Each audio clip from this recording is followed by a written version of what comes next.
ஒரு அரசு இந்த போராட்டத்தை எப்படி விளங்கி வைத்திருக்கின்றது, போராட்டத்தை எப்படி பதிவு செய்திருக்கின்றது, அது தன்னளவில் இந்த இனப்பிரச்சனைக்கு கொடுக்கின்ற வியாக்கியானம் என்ன, இதனை நாங்கள் அறிவதென்றால் கட்டாயம் மகாவம்சத்தை நாங்கள் அறிந்தாக வேண்டும். சிங்கத்துக்கு பிறந்த, அதாவது மிருகத்துக்கு பிறந்த இவர்களாக அந்த விஜயனுடைய வம்சாவளியை குறிப்பிடுகின்றார்கள். நம்ப முடியாத, விஞ்ஞானத்துக்கு புறம்பான இப்படியான கதைகள் குறிப்பிட்டாலும் கூட அதை போற்றுகின்ற ஒரு போக்கு இருக்கின்றது. 1956 இருந்து இந்த மகாவம்சத்தை எழுதுகின்ற பொறுப்பு அரசு பொறுப்பேற்கிறது. கலாச்சார அமைச்சுக்கு கீழ் கலாச்சார திணைக்களம் இருக்கின்றது. அந்த திணைக்களத்தின் கீழ் ஒரு மகாவம்ச குழுவை அவர்கள் ஏற்படுத்தினார்கள். இந்த மகாவம்ச குழு 1956 ஆண்டு தொடக்கம் தொடர்ச்சியாக இந்த மகாவம்சத்தை எழுதி வருகின்றது. அதனுடைய அர்த்தம் இன்றும் அவ்வாறு எழுதி வருகின்றது. இலங்கையில் தமிழ் மக்களுக்கு நேர்ந்த எந்த ஒரு கொடுமையும் அங்கே பதிவு செய்யவில்லை. மாறாக அதில் சிங்கள மக்கள் தாக்குதலுக்கு உள்ளானதாக பல இடங்களில் அந்த பதிவுகள் தொடர்கின்றன. யாழ் நூலக எரிப்பு சம்பந்தமான விடயத்தை உதாரணத்துக்கு எடுத்துக்கொண்டால், அந்த பந்தியை வாசிப்பவர்கள் அந்த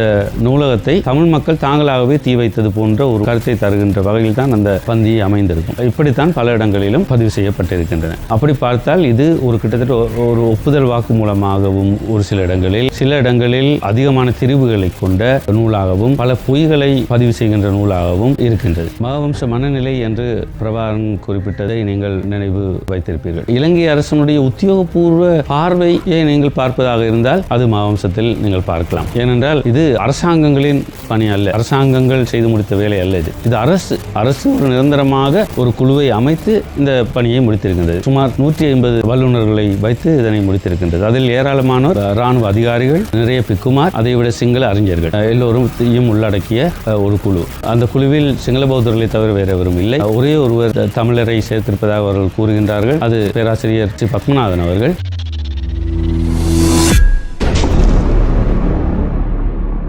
மகாவம்சம் சர்வதேச அளவில் இன்றைக்கு உலக மரபுரிமையாக ஏற்றுக்கொள்ளப்பட்ட ஒரு விஷயமாக இருக்குது, ஒரு நூல். அப்படிப்பட்ட ஒரு இலக்கியம் உலகத்தில் எங்கேயும் இல்லை. ஒரு நாடு தன்னுடைய சுய வரலாற்றை 2700 ஆண்டுகளாக தொடர்ச்சியாக எழுதி வருகின்ற வரலாறு எங்கும் இருந்ததில்லை. வேறு எந்த நாடுக்கும் அந்த சிறப்பு இல்லை. இலங்கைக்கு அந்த சிறப்பு இருக்கிறது. ஆக 5ஆம் நூற்றாண்டில் மகாநாம தேரர் எழுதிய மகாவம்சத்தை தான் நாங்கள் இதுவரை தமிழ் சமூகமும் மகாவம்சம் என்று பெயரளவில் அறிந்து வைத்திருக்கின்றோம். அந்த முதலாவது மகாவம்சத்தை தான். அது 5ஆம் நூற்றாண்டு வரைக்குமான, அதாவது 5ஆம் நூற்றாண்டில் எழுதப்பட்ட போது அதற்கு முந்தைய 900 ஆண்டுகளின் கதைகளை அது எழுதுகின்றது. மகாவம்சம் என்னும் போது மகாவம்சம், அதாவது இலங்கையில் சிங்களவர்கள் சொல்வார்கள், அதை சிங்கள வம்சாவளி கதை என்கின்ற ஒரு அர்த்தத்தை நாங்கள் சொல்லலாம். வம்சாவளி எனும் போது இதற்கு முன்னர் இருந்த ஆட்சியாளர்கள் அந்தந்த ஆட்சி காலப்பகுதியில் எதையெல்லாம் செய்தார்கள், அந்த ஆட்சியை எப்படி கொண்டு நடத்தினார்கள், என்னென்ன மாற்றங்களை ஏற்படுத்தினார்கள், இந்த மாதிரியான பதிவுகளை பதிவு செய்வதுதான் இந்த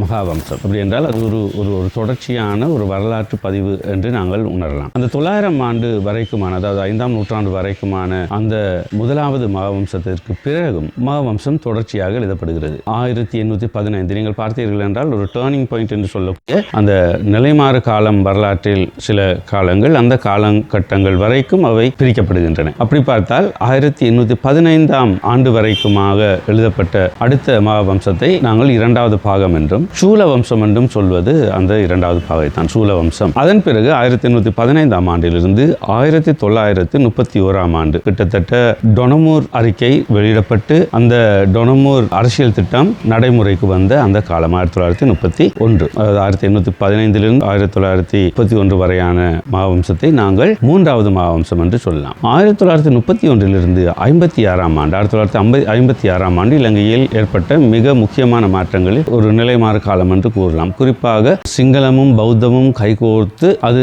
தன்னளவில் ஒரு சித்தாந்த பலத்தை பெற்ற ஒரு முக்கியமான வருடமாக அதனை குறிப்பிடலாம்.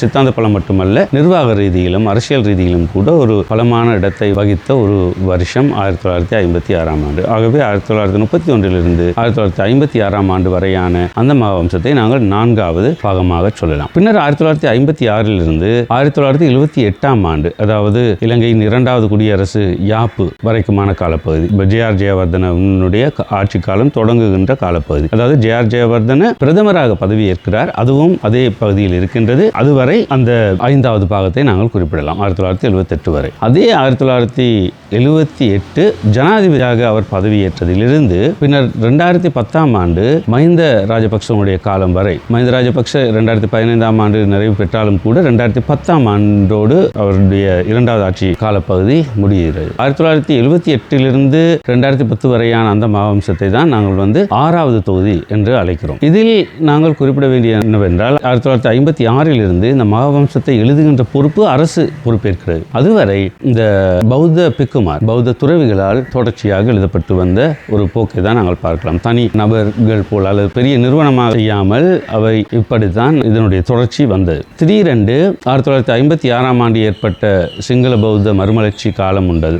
பௌத்த மறுமலர்ச்சி எங்களுக்கு தெரியும், அது அதற்கு முந்தின 19ஆம் நூற்றாண்டுடைய இறுதி காலத்தில் அது வேறு. ஆனால் சிங்களமும் பௌத்தமும் சேர்ந்த ஒரு மறுமலர்ச்சி காலமாக நாங்கள் 1956ஆம் ஆண்டை நாங்கள் குறிப்பிட முடியும். அந்த ஆட்சி தொடங்கின உடனேயே அது செய்த வேலை கலாச்சார அமைச்சுக்கு கீழ் கலாச்சார திணைக்களம் இருக்கின்றது. அந்த திணைக்களத்தின் கீழ் ஒரு மகாவம்ச குழுவை அவர்கள் ஏற்படுத்தினார்கள். இந்த மகாவம்ச குழு 1956ஆம் ஆண்டு தொடக்கம் தொடர்ச்சியாக இந்த மகாவம்சத்தை எழுதி வருகின்றது. அதனுடைய அர்த்தம் இன்றும் அவ்வாறு எழுதி வருகின்றது. 1956ஆம் ஆண்டு அமைக்கப்பட்ட அந்த மகாவம்ச குழு இன்று 2010ஆம் ஆண்டு நிறைவு செய்யும் போது எங்களுக்கு கடைசி இறுதியாக வெளிவந்த இந்த 6வது தொகுதி, இந்த 6வது தொகுதியை நீங்கள் பார்த்தீர்கள் என்றால் மிக முக்கியமான காலகட்டம் தமிழ் மக்களுக்கு. தமிழ் மக்களை பொறுத்தவரை இதுதான் அந்த 6வது தொகுதி. இந்த மகாவம்ச தொகுதியை தான் நான் இப்போது மொழிபெயர்த்திருக்கின்றேன். அதற்கான காரணத்தை கூறுகின்றேன். ஏன் நாங்கள் இந்த மகாவம்சத்தை மொழிபெயர்க்க தேவை வந்தது? 78ஆம் ஆண்டிலிருந்து 2010 எனும் போது இது தமிழ் மக்களுக்கு மிக முக்கியமான காலகட்டம். இலங்கையில் யுத்தம் தொடங்கி, அதாவது இனப்பிரச்சினைக்கான, இன விடுதலை போராட்டத்துக்கான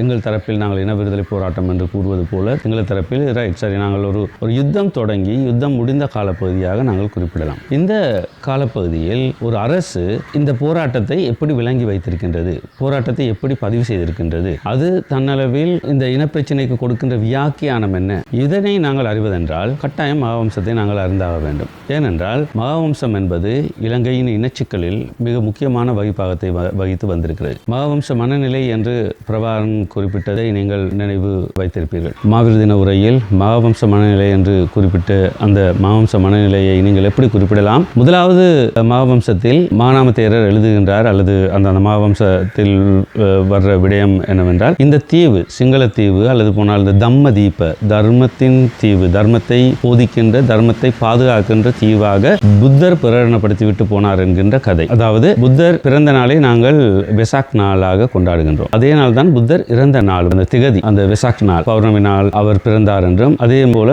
அதே பௌர்ணமியில் அவர் இறந்ததாகவும் தான் பொதுவான நம்பிக்கை. அந்த திகதி சம்பந்தமான நிறைய விவாதங்கள் எல்லாம் கூட இருக்கின்றது, அது முக்கியமில்லை. ஆனால் பொதுவான நம்பிக்கையை குறிப்பிடுகின்றன. அந்த பௌர்ணமி நாள் தான் சிங்கள பௌத்தத்தின் தோற்ற நாளாகவும் நாங்கள் கருத முடியும். ஏனென்றால் மகாவம்சத்தில் விஜயனுடைய வருகை இலங்கையில் காலடி எடுத்து வைத்த அந்த நாளும் இதே மே பௌர்ணமி நாள். அவ்வாறு அவர் அந்த பௌர்ணமி நாளில் காலடி எடுத்து வைக்கின்ற போது அங்கே புத்தரினுடைய உயிர் பிரிந்து கொண்டிருக்கின்றது, அதாவது பரிநிர்வாணம் அடைந்து கொண்டிருக்கிறார். அவர் தன்னுடைய இறுதியில் கூறிவிட்டு போகிறார் என்று சொல்லி மகாவம்சம் பதிவு செய்கின்றது. இந்த பௌத்த தர்மத்தை அடுத்த 5000 ஆண்டுகளுக்கு இந்த இலங்கை தீவில் தான் பாதுகாக்கப்பட போகின்றது. இந்த சிங்களவர்கள் அதனை பாதுகாக்க போகிறது. இதனை ஆரம்பித்து வைக்கின்ற ஒருவராகத்தான் விஜயனை கருதுகின்றார்கள் அல்லது அதில் பதிவு செய்திருக்கின்றார்கள். விஜயனுக்கு விஷ்ணு கூடாக பிரித் நூலை கட்டி அவருக்கு 5000 ஆண்டுகளுக்கு இந்த தீவு பௌத்தத்தை பாதுகாக்கப்படுவதாக அதில் பதிவாகின்றது. அவ்வாறு கூறுகின்ற போது இந்த மகாவம்சத்துக்கு ஒரு புனித தன்மை கிடைக்கின்றது. என்றால் உங்களுக்கு தெரியும், மதத்தின் பெயரால் உலகம் முழுவதும் எதையெல்லாம் புனிதமாக ஆக்குகின்றார்களோ அதன் பெயராலேயே பல்வேறுபட்ட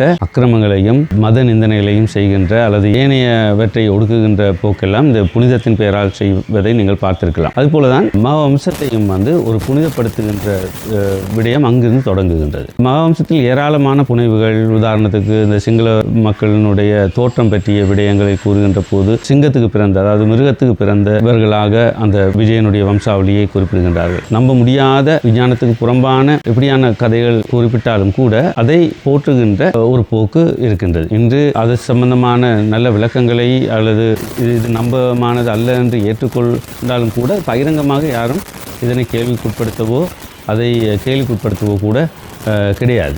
என்றால் அதுக்கு உரிய அந்த புனிதத்துவப்படுத்தப்பட்டதனுடைய முக்கியத்துவம் அப்படி பார்த்தால் 2700 ஆண்டுகள் இப்போது ஓடிவிட்டது. இன்னும் அடுத்த 2300 ஆண்டுகள் இந்த தீவு இந்த பௌத்தத்தை காக்கப் போகின்றது என்பதுதான். ஆகவே இதனை நாங்கள் பொதுவாக தம்ம தீப கோட்பாடு அப்படின்னு அழைப்போம். இந்த தம்ம தீப கோட்பாட்டின் மீது தான் இந்த சிங்கள பௌத்த பேரணவாத சித்தாந்தம் கட்டமைக்கப்பட்டிருக்கிறது. இதற்கு பின்னர் தான் அந்த கட்டமைப்பு எவ்வாறு அடுக்கப்பட்டு கொண்டு வருகிறது என்பதை நாங்கள் வரலாறு முழுக்க பார்க்கலாம். ஆனால் இலங்கையில் மகாவம்சத்தை கண்டுபிடித்தது என்னவோ கடந்த 200 வருட காலத்துக்குள் சொல்லிவிடலாம். ஏனென்றால் அதற்கு முந்தைய காலத்தில் இப்படி ஒன்று இருந்தது என்பதற்கான யாருக்குமே எந்த ஆதாரங்களும் கிடைக்கவில்லை, அல்லது அப்படி ஒன்று இருக்கிறது என்று. 1809ஆம் ஆண்டு இலங்கையில் ஜோன்ஸ்டன், அதாவது அலெக்சாண்டர் ஜோன்ஸ்டன் என்கின்ற தலைமை நீதிபதி, ஒரு பெரிய சிவில் அதிகாரி, இலங்கையின் மீது மிக பெரிய அக்கறை கொண்டவர், ஒரு வரலாற்று ஆர்வலரும் கூட. அவர் பிற்காலத்தில் இலங்கையில் அடிமை முறையை ஒழிப்பதற்கு கூட பிரதானமான ஒரு ஆளாக இருந்த ஒருவர். அதற்காக நிறைய வேலைகள் செய்திருக்கார். நான் அவரை பற்றி எழுதியிருக்கிறேன். அவருக்கு இந்த தகவல்கள் கிடைக்கின்றன. அதாவது பிக்குமார்கள் சென்று சொல்கின்றார்கள், இந்த இப்படி ஒரு வரலாற்று முக்கியத்துவம் வாய்ந்த ஓலைச்சுவடிகள் எங்களிடம் உண்டு, அதை நீங்கள் பார்க்க வேண்டும் என்று. இவர் அவற்றை இந்த பௌத்த மடாலயங்கள், விகாரைகள், குகைகளில் இருந்தெல்லாம் இவற்றை கண்டுபிடிக்கப்படுகின்றது. அந்த மகாவம்ச ஓலைச்சுவடிகள் அவை எல்லாமே ஒவ்வொரு இடத்தில் இருக்கவில்லை, என்றால் அது பகுதியாக வெவ்வேறு இடங்களில் இருந்து கிடைக்கின்றன. கிடைக்கப்பட்டவற்றை தான் அவை பாலி மொழியில் இருப்பதால் அதனுடைய சாராம்சத்தை மாத்திரம் ஓரளவு பாலி தெரிந்த பிக்குமார்களை கொண்டு அவர் அறிகிறார். பின்னர் இவர் இதனை ஒழுங்காக மொழிபெயர்த்தெடுக்க வேண்டும் என்பதற்காக அவர் இங்கிலாந்துக்கு அவர் அனுப்புகின்றார். அனுப்பி ஒரு பிரதியை எடுக்கின்றார். ஆனால் அந்த பிரதி ஏகன் என்கின்ற ஒருவரால் தான் அது மொழிபெயர்க்கப்படுது. அது ரொம்ப சிறிய வேர்ஷன் தான், அது ஒரு சிறிய பகுதி. அதில் நிறைய கோளாறுகள் இருக்கின்றன. அதில் ஒன்று, புத்தர் இலங்கையில் தான் பிறந்தார் என்கின்ற கதை அங்கு தான் அதில் தான் பதிவு செய்யப்படுகின்றது. ஆனால் அதன் பிறகு 1900களினுடைய ஆரம்பம் வரை வெவ்வேறு நபர்களால் மொழிபெயர்ப்புகள் மேற்கொள்ளப்படுகின்றன. அதில் இறுதியாக வில்ஹெம் கைகர், ஜெர்மன் நாட்டைச் சேர்ந்தவர், அவருடைய மொழிபெயர்ப்பு தான் இன்றும் ஒரு ஒழுங்கான மொழிபெயர்ப்பாக ஏற்றுக்கொள்ளப்படுகின்றது. ஏனென்றால் அவர் ஒரு வரலாற்று ஆசிரியரும் பாலி மொழியும் அறிந்தவர், ஒரு மொழி அறிஞரும் கூட. குறுகிய காலத்தில் இலங்கையில் சிங்களம், பாலி மொழியெல்லாம் நன்கு கற்றவர். இலங்கையில் அவர் இந்த மாவம்சத்தை மொழிபெயர்க்கின்ற வெறும் மொழிபெயர்ப்பாளராக மட்டும் அவர் இருக்கவில்லை. அவர் என்ன செய்கின்றார் என்றால், இதனை எழுதுவதற்கு அவர் நாடு முழுவதும் தெரிகின்றார். நிறைய இலங்கையுடைய வரலாற்றை அவர் அறிகின்றார், தேடுகின்றார். இன்னும் பல ஒளிச்சுவடிகள் எல்லாம் கண்டுபிடிக்கின்றார். இவ்வாறு அவர் செய்கின்ற போது அவர் இந்த சிங்கள மொழியையும் நன்கு கற்ற ஒருவராக மாறுகிறார். இன்றும் சிங்கள இலக்கணம் சம்பந்தப்பட்ட மிக முக்கியமான ஆதார நூல்கள் அவர் எழுதிய நூல்கள். ஏற்பட்ட மிக முக்கியமான நூல்களை எல்லாம் அவர் எழுதியிருக்கார். இலங்கையை பற்றி, இலங்கையில் அவருடைய பயண அனுபவத்தை பற்றி ஒரு நூலும் எழுதியிருக்கார். மிக அற்புதமான ஒரு நூலும் கூட. அது சிங்களத்தில் எல்லாம் மொழிபெயர்க்கப்பட்டிருக்கின்றது. அதாவது ஆங்கிலத்திலும், ஜெர்மன் மொழியிலும், சிங்கள மொழியிலும் கூட அது இருக்கிறது. அவ்வாறு அவர் ஒரு முக்கியமான ஒரு நபர். ஆகவே எங்களுக்கு மகாவம்சம் சிங்களத்திற்கு வருவதற்கு முன்னரே ஆங்கிலத்திலும், அதாவது அரைக்குறையாக என்றாலும் ஓரளவு ஆங்கிலத்தில், அதன் பிறகு ஜெர்மன் மொழியில் தான் ஒழுங்கான பதிப்பு வருகின்றது. பின்னர் அதே வில்ஹெம் கைகரின் உதவியோடு அது ஆங்கிலத்துக்கும் மொழிபெயர்க்கப்படுகின்றது. அதன் பிறகு பட்வந்துடாவே பண்டிதர் என்கின்ற முக்கியமான ஒரு சிங்கள இலக்கிய பண்டிதர், அவர் மொழிபெயர்க்கின்றார். அவருடைய மொழிபெயர்ப்புக்கு அன்றைய ஆளுநரினுடைய சிபாரிசின் பேரில் அல்லது அவருடைய பரிந்துரையின் பேரில் தான் அந்த பணிகள் மேற்கொள்ளப்பட்டு அது சிங்களத்திற்கும் வருகின்றது. இவ்வாறு இதற்கு ஒரு நெடிய வரலாறு உண்டு. இவ்வளவு மொழிபெயர்ப்பு பணிகள் நடந்தாலும் இவை இன்று வரை தமிழில் கிடையாது. தமிழில் இதுவரை என்னிடம் இருக்கின்றன ஒரு 5 பிரதிகள், மகாவம்சம் பற்றி வெளிவந்த 5 நூல்கள் உண்டு. அந்த 5 நூல்களையும் நீங்கள் பார்த்தால் அது மகாவம்சமே இல்லை என்று கூறலாம். அதாவது முதலாவது மகாவம்சம் மட்டும்தான். முதலாவது மானாம தேரரனுடைய அந்த மகாவம்சத்தை தமிழில் மிகச்சிறிய அளவில் ஒரு பொழிப்புரை போல ஒரு சாராம்சப்படுத்தி எழுதப்பட்ட தொகுதிகள் தான் எங்களிடம் இருக்கின்றன. இதில் ஓரளவு ஏற்றுக்கொள்ளக்கூடிய பிரதியாக நாங்கள் எஸ்போ செய்த மொழிபெயர்ப்பை சொல்லலாம். அது கொஞ்சம் பெரிய அளவில் இருக்கிறது. சிங்களர் கதை, மகாவம்சம் சிங்களர் கதை என்கின்ற தலைப்பில் அவர் எழுதியிருக்கார். உண்மையில் அதுவும் கூட அவருடைய தனிப்பட்ட செல்வாக்கு, அவருடைய அரசியல் கருத்துகள் எல்லாமே அதில் எங்கெங்கும் இலையோடி இருக்கின்றன. நமக்கு தேவையானது உள்ளது உள்ளபடி எங்களுக்கு கிடைத்தால்தான் அதன் மீதான வினையாற்றலையோ அதன் மீதான கருத்தையோ சொல்ல முடியும். உதாரணத்திற்கு நாங்கள் எஸ்போ எழுதிய அந்த பிரதியின் மீது நாங்கள் கருத்து வைத்தால் நாங்கள் எஸ்போவுக்கு பதிலளிக்கிறவர்கள் கொண்டவராகத்தான் இருப்போம். என்றால் அதில் அவருடைய கருத்துகள் தான் அங்கே அதிகமாக நிறைந்திருக்கின்றது. கருத்துக்கள் என்றதை விட அவருடைய பார்வை தான் அதில் நிறைந்திருக்கின்றது. அப்படி பார்த்தால் இலங்கையில் முதல் தடவை இலங்கையின் வரலாற்றில் உள்ளதை உள்ளபடி அதில் உள்ளது அப்படியே அச்சொட்டாக மொழிபெயர்க்கப்பட்ட பிரதியாக 6வது தொகுதி நான் மொழிபெயர்த்த தொகுதியை குறிப்பிடலாம். 6வது தொகுதி மட்டும்தான் நான் மொழிபெயர்த்திருக்கின்றேன். ஆனால் அது ஒரு பெரிய தொகுதி. உங்களுக்கு அளவிலேயே பார்த்திருப்பீர்கள். இந்த தொகுதி சிங்களத்தில் இது போன்ற 2 பகுதி வந்திருந்தது. அந்த 2 பகுதியில் பாலியில் உள்ளதை நாங்கள் அகற்றிவிட்டு பார்த்தால் இது இந்த அளவு வரும்.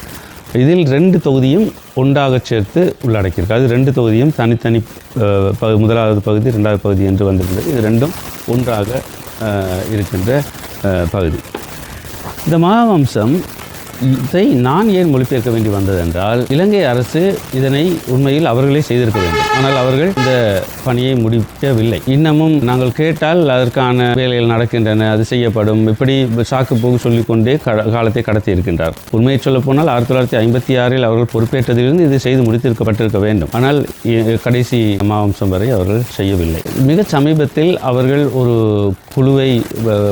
மொழிபெயர்ப்பு குழுவை அமைத்திருப்பதாக நாங்கள் அறிந்தோம். ஆனால் அந்த குழுவும் கூட இப்போதுதான் 1வது தொகுதியை மொழிபெயர்க்க தொடங்கி இருக்கிறார்கள் என்றும் அதை செய்து முடிப்பதற்கே இன்னும் ஒரு சில ஆண்டுகள் எடுக்கும் என்கின்ற கணிப்பையும் எங்களால் கவனிக்க முடிகின்றது. அப்படி பார்த்தால் 2வது தொகுதி இருக்கின்றது. அதன் பின் 3, 4, 5 அது பிறகு 6 என்று வரும்போது நம் ஆயுட்காலத்தில் இந்த மகாவம்சத்தை தமிழில் பார்க்க முடியுமோ தெரியவில்லை. என்றால் அவ்வளவு தூரம் இது இழுபட வாய்ப்புண்டென்றே கணிக்க முடிகின்றது. ஆனால் அரசினுடைய பணி என்கின்ற போது அவர்கள் தம்முடைய சொந்த மக்கள் சம்பந்தமாக எப்பேற்பட்ட வியாக்கியானத்தையும் கருத்துக்களையும் கொண்டிருக்கின்றார்கள் என்பதை அந்த மக்களுக்கு அறியாமலேயே வைத்திருக்கின்றார்கள். அது தமிழ் மக்களுக்கு அவர்களை பற்றி என்ன சொல்லியிருக்கின்றார்கள் என்பது பற்றி தமிழ் மக்களுக்கு அறிய விடாமலேயே மறைத்து வைத்திருக்கின்றார்கள் என்று கூட நாங்கள் சொல்லலாம். ஏனென்றால் இதற்கு பல சாக்குகள் சொல்லலாம். எங்களுக்கு மொழிபெயர்ப்பாளர்கள் இல்லை, வளங்கள் இல்லை என்றெல்லாம் சொல்லலாம். அவர்கள் இதுவரை அரசு ஆவணங்களை மொழிபெயர்ப்பதில் இருக்கின்ற பொதுவான சிக்கலையும் கூட இதையும் சொல்லலாம். ஆனால் இது அப்படி அல்ல. இலங்கையினுடைய தலைவிதியை தீர்மானித்த, இதுவரை இலங்கையினுடைய அரசியலில் மாபெரும் செல்வாக்கை செலுத்திய ஒரு நூல் இது. அப்படி இருக்கும்போது இந்த நூல் உரிய நேரத்தில் அவர்கள் செய்திருக்க வேண்டும். ஆனால் நான் இந்த 2 பிரதிகளையும் வாங்கி வாசித்த போது சிங்களத்தில் அது மிக முக்கியமாக தமிழ் மக்களுக்கு உடனடியாக சென்றாக வேண்டும் என்று நான் கருதி கொண்டேன். இதனை நான் மகாவம்ச குழுவிடம் கேட்ட போதெல்லாம் அவர்கள் இன்னும் அதற்கு காலம் எடுக்கும், அவர்கள் நாங்கள் செய்வோம் இப்படிதான் சொல்லிக் கொண்டிருந்தார்கள். அவர்கள் இப்போதைக்கு கொண்டு வர மாட்டார்கள் என்றதை நான் அறிந்ததன் பின்னர் தான், உறுதி செய்ததன் பின்னர் தான் நான் நினைத்தேன் யாராவது செய்ய வேண்டும். அப்படி யாரும் செய்யவில்லை என்றால் நானாவது செய்ய வேண்டும் என்கிற முடிவுக்கு அப்போதுதான் வந்தேன். அப்படித்தான் இதனை ஒரு கிட்டத்தட்ட 150 நாட்கள் தொடராக எழுதுவதன் மூலம் ஒரு பத்திரிகையில் நாளாந்தம் இதனை மொழிபெயர்ப்பு வேலைகளை முடித்துக் கொண்டிருந்தேன். அப்படி ஒரு 150 நாட்கள் விடாமல் தொடர்ச்சியாக எழுதி முடித்த தொகுதி தான் இந்த தொகுதி. தனிநபராக செய்து முடிக்கப்பட்ட ஒரு தொகுதி. இதில் ஏராளமான, நான் ஏற்கனவே சொன்னது போல, இந்த யுத்தம் தொடங்கி யுத்தம் முடிந்த காலப்பகுதி 5 ஆட்சியாளர்களை பற்றி பேசுகின்றது. ஜே.ஆர். ஜெயவர்தன, பிரேமதாச, டிங்கிரி பண்டா விஜயதுங்க, சந்திரிகா பண்டாரநாயக்க, மஹிந்த ராஜபக்ச. இந்த 5 பேருடைய ஆட்சி காலத்திலும் கிட்டத்தட்ட ஒரு 9 தலைப்புகளின் கீழ் இவை தொகுக்கப்படுகின்றது. 9 தலைப்புகள் என்று சொல்லும் போது இலங்கையின் சமூகம், கலை இலக்கியம், பொருளாதாரம், இப்படி பல்வேறுபட்ட தலைப்புகளில் அது தொகுக்கப்படுகின்றது. அதில் இனப்பிரச்சினை என்கின்ற விடயமும் அதில் ஒரு விஷயமாக உள்ளன. ஆனால் இனப்பிரச்சினைக்கு அவர்கள் வைத்திருக்கின்ற தலைப்பு அந்த அத்தியாயங்களுக்கு 5 தடவை 5 ஆட்சியாளரின் கீழ் 5 தடவையும் இந்த தலைப்பு வருகின்றது. எப்படி என்றால் பிரிவினைவாதமும் பயங்கரவாதமும் என்கின்ற தலைப்பில் அவர்கள் அதனை தொகுத்திருக்கிறார்கள். அப்போது எங்களுக்கு தெரிகின்றது எப்பேற்பட்ட பார்வையை இந்த மகாவம்சம் முன்வைக்கின்றது தமிழ் மக்களுடைய பிரச்சனை பற்றி. நாங்கள் ஜெனிவா செல்கின்றோம் அல்லது இலங்கை அரசு என்ன செய்தது என்பது பற்றியெல்லாம் நாங்கள் ஆதாரங்களை திரட்ட எல்லாம் முற்படுகின்றோம். ஆனால் இலங்கை அரசினுடைய உத்தியோகபூர்வ பார்வையை நீங்கள் பார்ப்பதாக இருந்தால் அது மகாவம்சத்தில் நீங்கள் பார்க்கலாம். ஏனென்றால் இது அரசாங்கங்களின் பணி அல்ல, அரசாங்கங்கள் செய்து முடித்த வேலை அல்ல. இது அரசு ஒரு நிரந்தரமாக ஒரு குழுவை அமைத்து இந்த பணியை முடித்திருக்கின்றது. சுமார் 150 வல்லுநர்களை வைத்து இதனை முடித்திருக்கின்றது. அதில் ஏராளமானோர் இராணுவ அதிகாரிகள், நிறைய பிக்குமார், அதைவிட சிங்கள அறிஞர்கள் எல்லோரும் உள்ளடக்கிய ஒரு குழு. அந்த குழுவில் சிங்கள பௌத்தர்களை தவிர வேறு எவரும் இல்லை. ஒரே ஒருவர் தமிழரை சேர்த்திருப்பதாக அவர்கள் கூறுகின்றார்கள். அது பேராசிரியர் ஸ்ரீ பத்மநாதன் அவர்கள். ஆனால் அவரோடு இது சம்பந்தமாக நான் நேர்காணலை கண்டிருக்கின்றேன். அவர் அதனை மறுக்கின்றார். எனக்கும் அந்த குழுவுக்கும் சம்பந்தமில்லை, தொடர்பு கிடையாது. ஒரு சைவ சமயம் சம்பந்தமாக என்னிடம் அவர்கள் ஒரு கட்டுரை எழுதி கேட்டிருந்தார்கள். அதை அவர்களுக்கு கொடுத்திருந்தேன். அவ்வளவுதான் என்னுடைய பாத்திரம், வேறு எதையும் நான் செய்யவில்லை என்று அவர் மறுத்துவிட்டார். இது ஒட்டுமொத்தத்தில் ஒரு சிங்கள பௌத்தர்களால் ஆக்கப்பட்ட சிங்கள பௌத்த வரலாற்றினுடைய தொடர்ச்சி தான் இது. இதில் யுத்தம் சம்பந்தமான பல விடயங்கள் வருகின்றன. இலங்கையில் தமிழ் மக்களுக்கு நேர்ந்த எந்த ஒரு கொடுமையும் அங்கே பதிவு செய்யவில்லை. மாறாக அதில் சிங்கள மக்கள் தாக்குதலுக்கு உள்ளானதாக பல இடங்களில் அந்த பதிவுகள் தொடர்கின்றன. அது மட்டுமன்றி இந்த யுத்த நடவடிக்கைகள், இராணுவ நடவடிக்கைகள் பற்றிய பல விவரங்கள் எல்லாம் வருகின்றன. அதில் சில இடங்களில் குறிப்பிடப்படுகின்றன. விடுதலை புலிகளால் விஷவாயு தாக்குதலுக்கு உள்ளான இராணுவத்தினர் கொல்லப்பட்டதாக கூட அதில் கருத்துக்கள் வருகின்றன, தகவல்கள் வருகின்றன. நமக்கு தெரியும் அது உண்மையில் என்ன நடந்தது என்பது பற்றிய விவரங்கள் தெரியும். அது போல நீங்கள் யாழ் நூலக எரிப்பு சம்பந்தமான விடயத்தை உதாரணத்துக்கு எடுத்துக்கொண்டால், அந்த பந்தியை வாசிப்பவர்கள் அந்த நூலகத்தை தமிழ் மக்கள் தாங்களாகவே தீ வைத்தது போன்ற ஒரு கருத்தை தருகின்ற வகையில் தான் அந்த பந்தி அமைந்திருக்கும். இப்படித்தான் பல இடங்களிலும் பதிவு செய்யப்பட்டிருக்கின்றன. அப்படி பார்த்தால் இது ஒரு கிட்டத்தட்ட ஒரு ஒப்புதல் வாக்கு மூலமாகவும் ஒரு சில இடங்களில், சில இடங்களில் அதிகமான திரிவுகளை கொண்ட நூலாகவும் பல பொய்களை பதிவு செய்கின்ற நூலாகவும் இருக்கின்றது. ஆகவே இந்த மகாவம்சம் எப்பலத்தையும் நாங்கள் நிராகரிக்க முடியுமா என்றால் இல்லை. ஏனென்றால் முதலாவது மகாவம்சத்தையே உதாரணமாக எடுத்தால், மகாவம்சம் ஒரு இலங்கையில் பிற்கால தொல்லியல் கண்டுபிடிப்புகள் எல்லாவற்றையும் உறுதி செய்து கொள்வதற்கு அதில் இருந்த தகவல்கள் எல்லாம் உதவி இருக்கின்றன. அங்கேதான் இந்த முழு இலங்கையிலும் ஆட்சி செய்த ஆட்சியாளர்கள், அவர்களின் காலத்தில் நடந்த குலக்கட்டுமானங்கள், அபிவிருத்திகள், இலக்கியங்கள் எல்லாமே பதிவு செய்யப்படுகின்றன. அதெல்லாம் எங்களுக்கு உறுதி செய்வதற்கு மகாவம்சம் உதவி இருக்கின்றது. அதில் இந்த புனைவுகள், ஏராளமான பிழைகள், மோசமான இனவாதம் எல்லாமே இருந்தாலும் கூட மறுபக்கம் அது முற்றிலும் நாங்கள் நிராகரிக்க முடியாத விடயங்களும் இருக்கின்றன. இந்த மகாவம்சத்திலும் அப்படியான சிறப்புகளும் உண்டு. ஒரு பதிவு என்கின்ற வகையில் அதில் ஏற்றுக்கொள்ள வேண்டிய அல்லது போனால் அதில் உள்ள விவரங்கள், பயனுள்ள விவரங்களும் எங்களுக்கு உண்டு. ஆனால் ஏராளமான பிழைகளும் உண்டு. உதாரணத்துக்கு கலை இலக்கியம் சம்பந்தப்பட்ட அத்தியாயங்கள் வரும்போது அதில் வருடாந்தம் பெற்ற இந்த விருதுகள், சாகித்ய விருதுகள், மற்றது தனிநபர்களுக்கு வழங்கப்பட்ட விருதுகள் பற்றி பதிவுகள் எல்லாம் வரும்போது அந்த பட்டியல் சிங்களவர்களின் பட்டியல் மட்டும்தான் இதில் பதிவு செய்யப்பட்டிருக்கின்றன. தமிழர்கள் பற்றிய பதிவுகள் எதுவும் அதில் கிடையாது. ஆகவே இதனை வாசித்து முடிப்பவர்கள் இலங்கை என்கின்ற இந்த தீவில் சிங்களவர்கள் தான் வாழ்கின்றார்கள் என்கின்ற ஒரு தோற்றப்பாட்டையும் ஒரு கருத்தையும், கூடவே இந்த வந்தேறு குடிகளான இந்த தமிழர்கள் சிங்களவர்களை சீண்டி யுத்தத்துக்கு இழுத்து அடிப்பட்டு செத்தார்கள் என்ற மாதிரியான ஒரு கருத்தையும் தான் அதனுடைய ஒரு மேலோட்டமாக அந்நியர் வாசித்தால் அப்படிதான் ஒரு முடிவுக்கு வர முடியும். இந்த மகாவம்சம் கையில் இருந்தால்தான் நாங்கள் இந்த சிங்கள அரசின் மீது அல்லது போனால் இந்த அரசினுடைய கடந்த கால செயல்களின் மீது எங்களுக்கு வினையாற்றலாம். இதுவரை அது செய்யப்படவில்லை. ஏனென்றால் எங்களுக்கு தமிழில் இருக்கவில்லை. அதை அரசும் செய்யவில்லை, செய்ய வேண்டிய அரசு செய்யவில்லை. யாராவது தமிழ் சமூகத்தில் யாராவது ஒரு நிறுவனமோ ஏதோ செய்திருக்க வேண்டும், எவரும் செய்த பாடில்லை. ஆகவே தான் இதனை கொண்டு வந்து சேர்த்திருக்கின்றேன். இதில் என்னுடைய எந்த விதமான கருத்துக்களும் இல்லை. என்னுடைய அரசியல் கருத்து செல்வாக்கு செலுத்தாத வகையில் பார்த்து கொண்டேன். ஒரு எத்திக்கலி, ஒரு அறம் சார்ந்து ஒரு மொழிபெயர்ப்பாளன் மொழிபெயர்ப்பு வேலைகளோடு நின்று கொள்ள வேண்டும் என்பதில் உறுதியாக இருந்தேன். ஏனென்றால் மகாவம்சம் பற்றிய பல விமர்சன கட்டுரைகளை ஏற்கனவே நான் எழுதியிருக்கின்றேன். அதனை தனியான ஒரு தொகுப்பாக தான் நான் அதனை கொண்டு வர வேண்டும் என்பதில் உறுதியாக இருந்தேன். அந்த கருத்து எங்கேயும் செல்வாக்கை செலுத்திவிடக் கூடாது இந்த நூலில் என்பதில் உறுதியாக இருந்தேன். ஆனால் அறிமுகம் ஒரு பெரிய ஒரு அறிமுகத்தை செய்திருக்கின்றேன். அதில் மகாவம்சத்தை எப்படி பார்க்க வேண்டும் என்கின்ற ஒரு வழிகாட்டலுக்கு அந்த அறிமுகம் பெரிதாக உதவும். அதில் நான் அந்த தகவல் ரீதியில், தரவுகள் ரீதியில் அதனை விளங்கப்படுத்தி இருக்கின்றேனே ஒழிய அரசியல் ரீதியில் வழிகாட்டுகின்ற வகையில், கருத்து செல்வாக்கு செலுத்துகின்ற வகையிலும் கூட அந்த அறிமுகத்தில் நான் செய்து கொண்டது இல்லை. அதை தனியாக நூலாக இன்னும் ஓரிரு மாதங்களில் அது வெளிவந்துவிடும். அதுவும் சேர்ந்து வரும்போதுதான் இந்த மகாவம்சத்துக்கான ஒரு பக்கமாக இருந்து இதனை வழிகாட்டுகின்ற ஒரு முழுமையான வழிகாட்டுகின்ற ஒட்டுமொத்த இதுவரையான அத்தனை மகாவம்சத்தின் மீதான விமர்சனங்களை நாங்கள் தமிழ் சமூகம் காண முடியும் என்று நான் நினைக்கின்றேன். ஆகவே இப்போது எங்களுக்கு மகாவம்சம் கைவசம் இருக்கின்றது. தமிழ் சமூகம் இனி அதன் மீது வினையாற்றட்டும்.